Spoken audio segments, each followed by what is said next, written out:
Hi, this is Elle and welcome to another video. Nakita nyo na sa title kung tungkol saan tong video natin ngayon. And sadly, kailangan ko nang mag-goodbye dito sa House of Elle.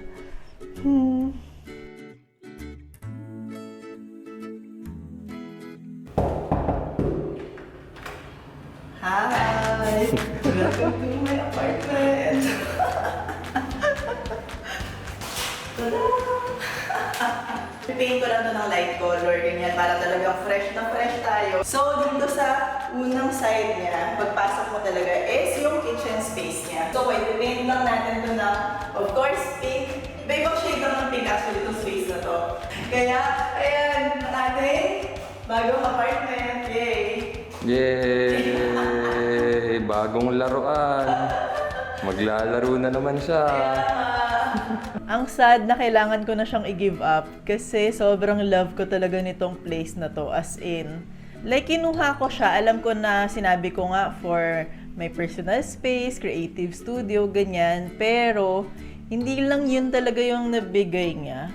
As in, iba, pag pupunta ako dito, meron lang sense of comfort, sobrang at home ko dito, ganyan. Nung ginawa ko to, obviously, ang dami kong pina-makeover, naglagay tayo ng madaming bagay, yung mga ilaw, inayos ko yung ibang mga cabinet, yung closet, may molding dyan sa wall dahil nung time kasi na yun, ina-assume ko na at least 2 years kong makikip tong apartment dahil wala naman talaga kaming plano. Wala, kinuha ko lang siya, tapos para ako, masusulit ko naman yan kasi magtatagal naman ako, ganyan. And iba yung excitement ko and yung vision ko nung first time ko nakita yung lugar. Kahit na yung walls, yellow pa siya lahat, iba pa yung itsura niya, pero nakikita ko na kung ano yung magiging potential niya talaga. Andito ako ngayon sa apartment. Nag-receive lang ako ng mga ilang materials dahil bukas ang official start ng ating makeover. Yes! Day number 1 nung work natin dito sa apartment. Andyan na sila kuya. Bukasan natin, as in ganon. Ano yan? Bumuo talaga? Oo siya, hindi siya.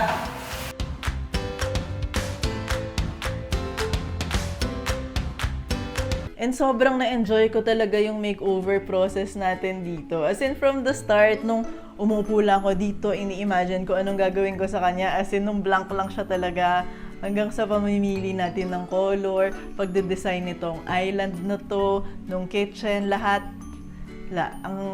As in, fulfilling yung makeover process nitong apartment na to talaga. I'm super excited para sa task natin today dito sa apartment. Nag-tape namin ng mga walls kasi ngayon tayo magte-tape ng mga samples natin. Satisfying magtanggal ng tape, no? Tingnan mo yung color. Kung makikita nyo, ito puting-puti kasi ito yung primer natin. Dito naman sa kitchen, ito yung pinag-ipilian natin kulay. Halos para-pareho sila. Ano bang kulay nito? Ang ganda, ang gaganda ng mga kulay. Yan. Parang ito yung closest. Ang ganda! Ito yung naging final choice natin, which is Bristol Cream. And yung time na nirent ko tong apartment na to, wala talaga kaming plano, as in, wala kaming plano at all. Pero, shinare ko na nga, bumili kami ng bahay recently. So, dahil dun sa parang big major changes na ginawa namin na yon, kailangan namin baguhin yung direksyon ng plano namin, kung ano talagang gagawin, ano ba. Kasi, nung binili namin yun, like, wala pang plano. Kasi, ang original plan, para dun sa bahay binili namin, sabi ko nga, yung 2-story house, yun yung gagawin nating workshop. Tapos yung bungalow, yun yung papagawa namin na bahay namin na parang office, bahay, ganyan, na parang nag-start ako sa design na 4 floors, naging 3 floors, ganyan. Yun yung talagang original na plano. Pero, alam ko naman na yung side ng bahay na yon, like matagal pa yon, hindi naman magagawa agad yun kasi from ground up yon. Madami siyang process na kailangan gawin. And nag-isip-isip kami, parang ano na ba talaga yung plano? Yun na ba talaga yung concrete plan? Ito na ba yon? Parang shocks, ang laking ang laking commitment nun kapag nagpagawa na tayo ng ganung house. Syempre, magkakautang ka, ganyan. Like matatay-in yung money and yung ipon natin doon. Yun na ba talaga yung gusto natin?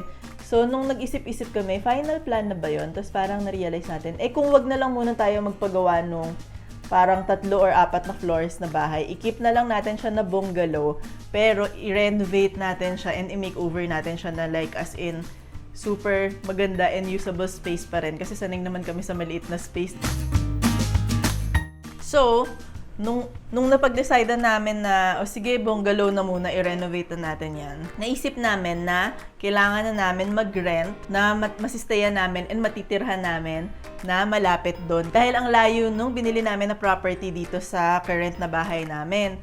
So, hindi siya practical kasi pupunta kami doon, mag-grab ang layo. As in, hindi siya practical, hindi siya convenient. So, parang okay, kailangan na natin masituate din doon para mapagana yung workshop, alam mo yun, matutukan, magbisita, hindi naman pwedeng hindi namin pupuntahan yun, di ba? Tapos naisip namin at the same time na kunwari ipapagawa na yung i-renovate na yung bungalow side, ganyan, kailangan natututukan din namin, nababantayan namin yung construction ng side na yun. So parang okay, maghanap na tayo ng apartment, maghanap na tayo ng temporary natin na pwede nating tirhan habang inaayos natin lahat, habang fini-figure out natin lahat yon. Actually, lahat nitong mga update, mga kung ano-anong ginagawa ko, vlog ko din siya doon sa bago nating vlog channel. Nandun kasi ako mas nag-share ng mga random lang, yung mga everyday stuff, mga ganyan.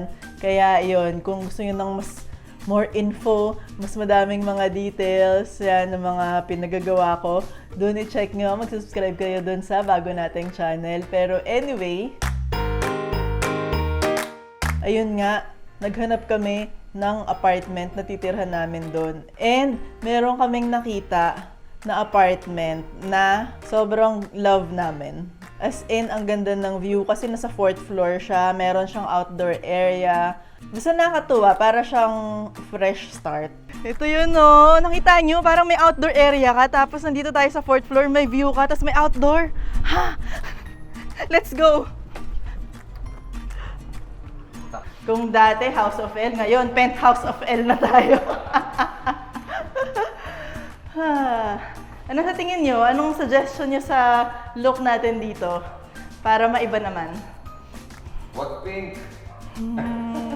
Yung tour nun, yung update, yung pagbisita namin doon sa apartment, nandun yung sa vlog channel natin. Ipopost ko rin siya kasabay nito. Yung place is spacious siya, pero luma na siya. Though okay lang yun kasi kaya nga tayo nandito para i-make over yung space, di ba? Sobrang excited ako para dito sa next na gagawin namin dahil well, panibagong makeover. Alam nyo naman, pag bagong makeover, natutuwa ako. Tapos, rental din to, so challenging din siya. Hindi ko siya pwedeng gastusan ng sobra dahil nga, hindi namin alam yung length of time pa namin doon. Pero kung ako, hopefully, mas matagal dahil gusto ko ma-enjoy yung view as much as I can.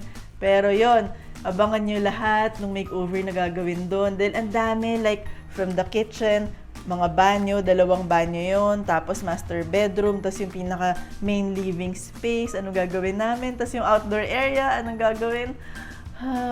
Ang positive naman dito na kinakatuwa namin is hindi pa namin kailangan madaliin kung ano talaga yung plano namin dun sa bahay. Dahil nga ang laking commitment nun. Ngayon, meron kaming leeway para mapag-isipan ano ba talaga yung plano, ano na yung next step. Hindi namin kailangan mag-loan agad ng malaki para magpatayo ng bahay. As in, nandito kami sa space na may enjoy naman namin and mapag-iisipan talaga namin kung ano yung best direction na gagawin namin. Ang dami, sobrang magiging busy tong October kasi kailangan ko mag-move out from here. October 16, yun yung last day ko dito. Nasasad ako. As in, sobrang love ko tong space na to.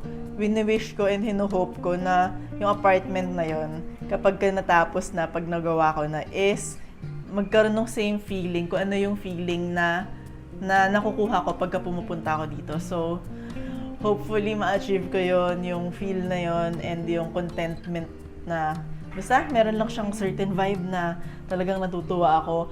Tapos, so by 16, kailangan na mag-move out. Gagawan ko to ng last video, moving out video. And tutour ko yung empty apartment tour pag move out natin. Mapakita ko ano yung iniwan namin. Kasi syempre, nirenovate natin ano yung mga kinuha ko from the makeover, ganyan. Ang daming gagawin. Kailangan na itong ma-figure out. Tapos, at the same time, habang ginagawa yon, yung makeover dun sa bagong penthouse apartment, ongoing yun ngayon. Kailangan ma-make sure na tapos na yun pag move out dito kasi doon dadalhin lahat ng gamit from here. So, dapat at the very least, pwede na maglipat doon pagdating nung kung kailan man ako mag-move out dito.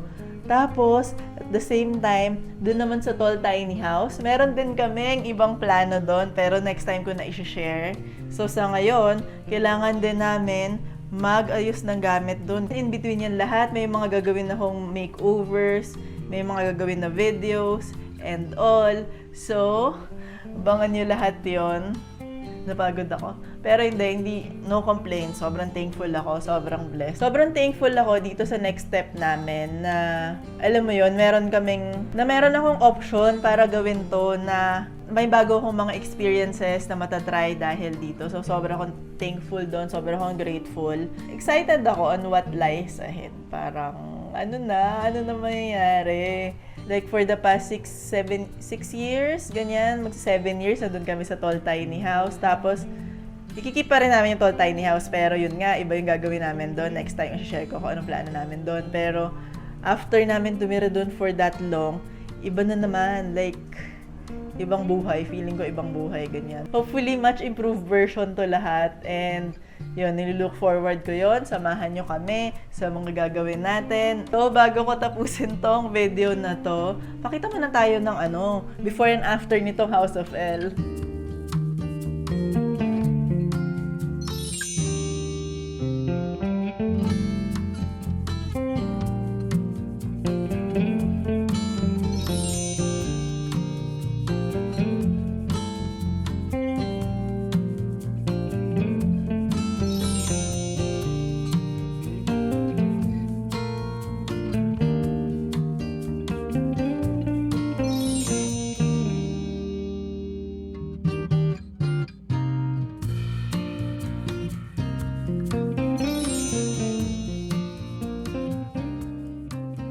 Buti na lang, talaga may mga videos ako ng lahat ng pinagagawa ko dito. So, nandun pa rin. Like, hindi siya mawawala sa memory ko, sa videos natin, nung mga time and experience ko dito. Kaya, samahan nyo kami sa aming mga next na gagawin, next sa Plano sa Buhay. Thank you so much for watching. Until next time, bye!